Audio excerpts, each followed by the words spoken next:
kami dari kelompok 2 akan mempresentasikan materi tentang The Syrian Civil War and International Intervention. Sebelumnya akan kami jelaskan mengenai sejarah dari Perang Saudara di Suriah ini. Jadi, Perang Saudara di Suriah atau The Syrian Civil War merupakan konflik deretan yang mulai terjadi pada tahun 2011 sebagai protes terhadap pemerintahan Bashar al-Assad. Protes ini tersebar di berbagai kota di Suriah, termasuk di Damaskus dan juga di Aleppo. Protes ini dipicu oleh gerakan Arab Spring.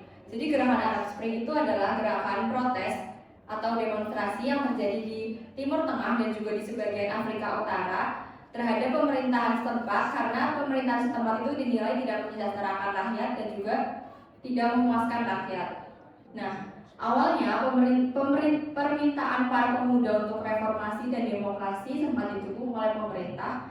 Namun pasukan militer Assad membunuh beberapa demonstran sehingga memicu berbagai kelompok perlawanan seperti Syrian Army yang menentang keras pemerintahan Assad. Amerika Serikat, Turki, dan Saudi Arabia mendukung oposisi Suriah, sedangkan Iran dan Rusia memperkuat posisi Assad. Selanjutnya, adanya pengaruh dari negara lain juga membuat konflik ini semakin kompleks hingga memicu krisis penduduk dan juga kekerasan. Perang ini berlanjut hingga saat ini dan telah memakan banyak sekali korban jiwa dan juga pengungsi. Selanjutnya, mengenai faktor penyebab akan dijelaskan oleh Ridwan. Oke, selanjutnya saya akan menjelaskan faktor penyebab perang sipil di Suriah. Yang pertama adanya Arab Spring. Arab Spring sendiri dipicu oleh gelombang revolusi Arab Spring yang melanda sebagian besar negara di Timur Tengah. Demonstrasi awal dimulai pada Maret 2011 sebagai bagian dari protes melawan rezim Presiden Bashar al-Assad. Yang kedua adanya ketidakpuasan terhadap pemerintahan. Demonstrasi awal dimulai sebagai respon ketidakpuasan terhadap rezim otoriter Presiden Bashar al-Assad yang diduga melakukan pelanggaran HAM, korupsi, dan ketidakadilan sosial. Yang ketiga adanya reaksi keras pemerintah. Respon keras pemerintahan Suriah terhadap demonstran termasuk penangkapan, penyiksaan, dan pembunuhan terhadap aktivis dan demonstran memperburuk ketegangan dan memicu lebih banyak protes. Yang keempat, adanya polarisasi etnis dan agama. Suriah memiliki keragaman etnis dan agama yang kompleks. Konflik tersebut telah memperkuat polarisasi antara kelompok-kelompok etnis dan agama yang berbeda seperti Sunni, Syiah, dan Kurdi. Yang kelima, adanya intervensi asing. Campur tangan negara asing seperti dukungan militer dan finansial dari Iran, Rusia, Turki, dan negara-negara lain kepada Suriah memperpanjang dan memperburuk konflik tersebut. Yang terakhir, munculnya kelompok ekstremis.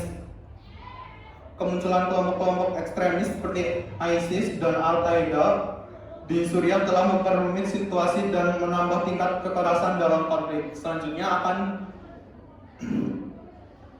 dijelaskan perkembangan konflik oleh Angel. Oke, selanjutnya ada perkembangan konflik dari Syrian Civil War. Awal mulanya konflik ini adalah pengrusakan besar-besaran dimulai pada 15 Maret 2011 saat demonstran bergerak di Damaskus dan Aleppo menuntut reformasi demokratis dan pembebasan tahanan politik yang dipicu oleh penangkapan seorang remaja dan temannya beberapa hari sebelum di kota Dara. Kemudian pemerintahan melakukan respon, yaitu Presiden Bashar al-Assad menyalahkan konspirator asing yang mempromosikan propaganda Israel tentang protes tersebut. Pada tanggal 7 April, sebagian besar demonstran menuntut reformasi demokratis, pembebasan tahanan politik, peningkatan kebebasan, pencabutan undang-undang darurat, dan berakhirnya korupsi. Fase awal perang saudara Suriah berlangsung pada akhir Juli 2011 hingga April 2012 dan terkait dengan munculnya milisi oposisi bersenjata di seluruh Suriah dan dimulainya pemberontakan bersenjata melawan otoritas Republik Arab Suriah. Kemudian lanjut ke fase perang selanjutnya yaitu ekskalasi. Setelah pembantaian Hawla pada 25 Mei 2012 dan ultimatum dari tentara FSA kepada pemerintah Suriah, gencatan senjata gagal dan FSA mulai serangan nasional terhadap pasukan pemerintah. Selanjutnya ada perkembangan konflik dari Syrian Civil War. Awal mulanya konflik ini adalah pengrusakan besar-besaran dimulai pada 15 Maret 2011 saat demonstran bergerak di Damaskus dan Aleppo menuntut reformasi demokratis, pembebasan tahanan politik, peningkatan kebebasan, pencabutan undang-undang darurat, dan berakhirnya korupsi. Fase awal perang saudara Suriah berlangsung pada akhir Juli 2011 dan terkait dengan munculnya milisi oposisi bersenjata di seluruh Suriah dan dimulainya pemberontakan bersenjata melawan otoritas Republik Arab Suriah. Pada 15 Juli 2012, Komite Palang Merah Internasional menyatakan konflik sebagai perang saudara dengan 16.000 kematian. Sebelumnya, pada 12 Juni 2012, PBB lebih dulu melakukan pernyataan resmi, yaitu menyatakan bahwa Suriah berada dalam perang saudara. Pada September 2014 sampai September 2015, adanya intervensi AS dan juga serangan pemberontakan. AS dan pasukan sekutu mulai menyerang sasaran ISIS dengan menggunakan pesawat tempur, pembom, dan juga rudal. Mereka juga menyerang faksi tertentu di Al-Nusra yang disebut sebagai kelompok Khorasan. Lalu pada 30 September 2015 sampai Juli 2016, intervensi Rusia dan pembicaraan damai Wina.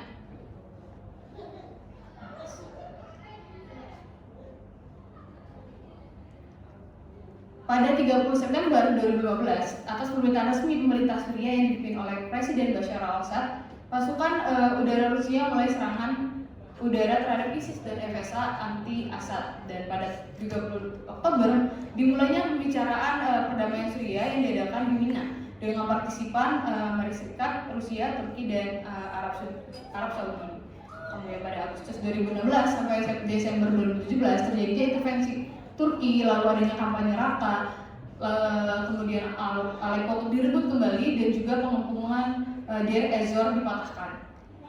Pada Januari sampai Desember 2018, pasukan Turki terlibat konflik sivil yang berkelanjutan juga mulai terjadi lagi, dan juga penarikan AS serta negosiasi diplomatik yang dilakukan pada tahun 2018. Dari Januari sampai September 2019 terjadinya serangan ISIS yang terus berlanjut, kemudian ketentuan penarikan diri dari negara AS, dan juga konflik antar pemberontak yang kelima. Lalu pada Oktober sampai Desember 2019 serangan Turki dan zona penyangga Turki yang kedua. Lalu kolaborasi Kurdi dan dilanjutkan dengan adanya kematian dari Abu Bakar al-Baghdadi. Pada Desember 2019 sampai April 2020 serangan keempat di barat laut Suriah dan operasi perisai musim semi.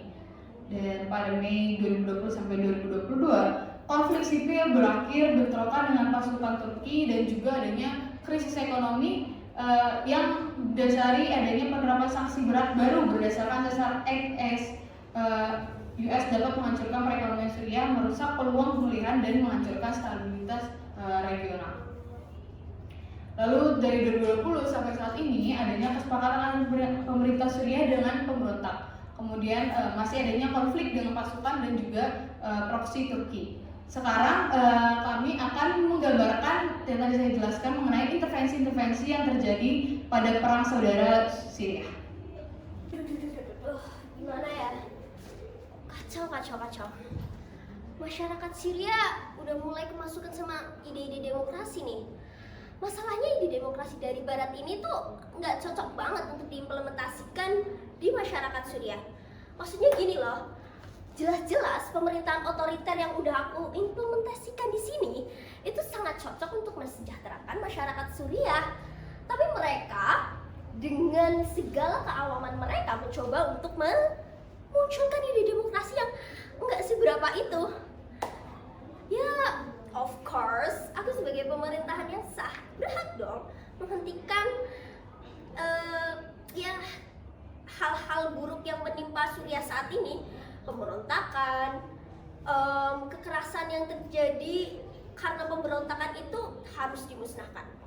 Media harus dibuka. Tapi gimana ya? Segala bentuk kekerasan yang sudah coba diimplementasikan belum bisa menyelesaikan konflik ini. Dan apa ya kira-kira solusi yang tepat sehingga konflik ini bisa mereda? Tunggu Surya, tunggu. Loh, Saya sebagai Amerika Serikat kurang setuju dengan statement yang Anda Loh, kenapa bisa? Maksudnya apa gitu hubungan Amerika Serikat? Loh, jangan salah, keterlibatan saya di sini juga sebagai kesempatan saya untuk mempengaruhi ideologi yang ada di wilayah Anda. Ya, Jangan salah. ideologimu itu ya. Yes. Di sini saya mendukung pemberontakan tidak sekedar mendukung begitu saja. Saya percaya bahwa berakhirnya rezim yang otoriter di Suriah akan membawa perubahan yang besar dan juga pesat menuju kestabilan. Lucu banget. Kestabilan. Lihat Bukan Rusia. begitu Amerika. Loh, ngapain ini Kita sebagai warga negara yang baik harus mendukung pemerintahan yang sah. Betul. Rusia benar. Karena dengan pemberontakan hanya akan menyebabkan kehancuran. Iya, lihatlah sekarang. Karena ide demokrasi di Syria saat ini, pemberontakan, kekerasan, semuanya menyatu. Demokrasi yang kamu sebutkan tadi. Kalian belum paham berarti. Saya jelaskan dulu. Pemberontakan itu bentuk representasi dari aspirasi rakyat Suriah yang menginginkan perdamaian dan juga keadilan. Mendukung mereka juga bentuk sebagai awal solusi yang lebih baik bagi Suriah daripada mempertahankan rezim pemerintahan yang otoriter, kejam, dan korup. Kejam dan korup menurut kamu demokrasi nggak ada korupsinya? Tetap aja Udah, demokrasi mending besar kita kan? dengerin gimana pendapat dari Turki. Waduh, Suriah konfliknya panas aja nih. Sampai Iya nih, Turki- panas banget. Turki negara tetangga aja resah jadinya. Rasa. Loh, apa hubungannya government Turki sama government Suriah? Loh, nggak ada hubungannya. Jelas-jelas Suriah itu geografisnya dekat banget sama Turki. Dan bangsa-bangsa Kurdi itu juga nggak cuma ada di Suriah, tapi juga dari Turki. Otomatis kami resah dong. Gimana kalau bangsa Kurdi nanti melawan stabilitas negara kami? Ya kami takut. Lalu aku juga setuju banget sama Amerika. Jika kepemimpinan kalian itu baik, kenapa ada masyarakat yang mau membuat demokrasi? Itu berarti mereka menuntut yang lebih baik. Nah, Untuk yang lebih baik. Gak bisa gitu dong. Apaan kamu ini, Rani? Gimana dengan pemerintahan Suriah yang merupakan pemerintahan paling sah untuk yang paling cocok untuk mengatur masyarakat Suriahnya? Betul, betul kata Iran. Iya kan? Iya, kenapa harus pakai pemberontakan? Toh solusi-solusi lain bisa ditawarkan. Pemberontakan hanya menyebabkan korban jiwa, kerusakan, kehancuran. Korban jiwa. Nah, pemerintah sendiri menangani ini dengan cara tidak benar, dengan cara pemberontakannya ditebas, dengan cara kriminalisasi. Apa itu? Gini. Nah. Benar kalau misalkan kekerasan itu cara yang paling ampuh dan tepat. Why not? Kita otoriter memiliki kewenangan untuk melakukan itu. Why not? tunggu dulu. Saya Nggak. setuju dengan Turki ini. Enggak, aku nggak mencoba Bentar, untuk kamu diam melibatkan dulu. Amerika Serikat di sini ya. Tenang. Sambung. Mending kita melakukan mediasi, mencari jalan tengahnya aja. PBB tahu kalian sebagai negara melakukan intervensi hanya untuk kepentingan masing-masing kan? Wah, selama ini jadi kalian di sini ribut-ribut untuk mencoba memenangkan kepentingan kalian. Nggak peduli gitu sama Syria. Udah. Mending Suriah menyelesaikan konfliknya sendiri dan saya sebagai PBB akan memfasilitasi mediasi tersebut. Oke, aku sebagai Surya sendiri juga merasa kalian tidak perlu dilibatkan dalam konflik ini. Aku dan PBB akan mencoba untuk menyelesaikan. Oke, Baik. baik. Balikin ke dalam sini. Udah. Nah, bagaimana nih setelah kalian menonton roleplay dan presentasi dari kelompok kami? Jadi, dapat kita kaji lebih dalam menggunakan pendekatan realisme bahwasanya dalam konflik Suriah yang kita lihat itu terdapat kelompok pemberontak, bahkan intervensi internasional dari pemerintah Bashar al-Assad. Mereka selalu mementingkan kepentingannya sendiri.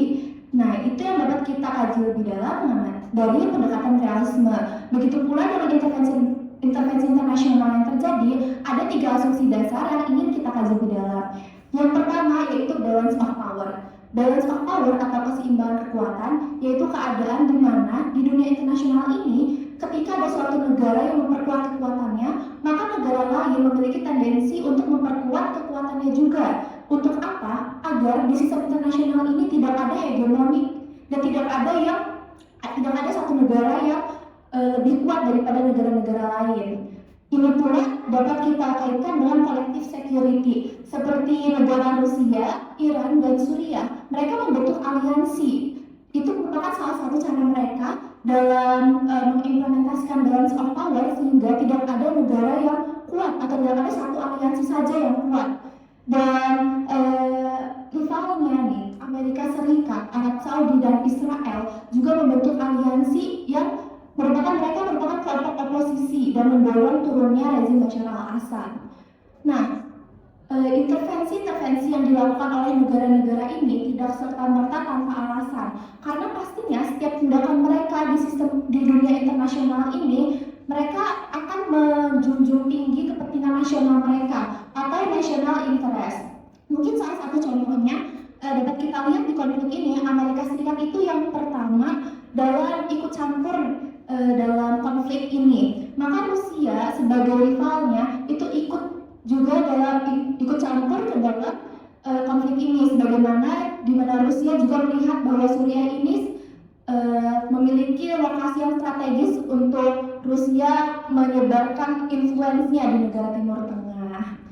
Baik, begitu saja mungkin presentasi dan roleplay dari kelompok kami, kelompok 2. Kami pamit undur diri. Terima kasih. Dadah.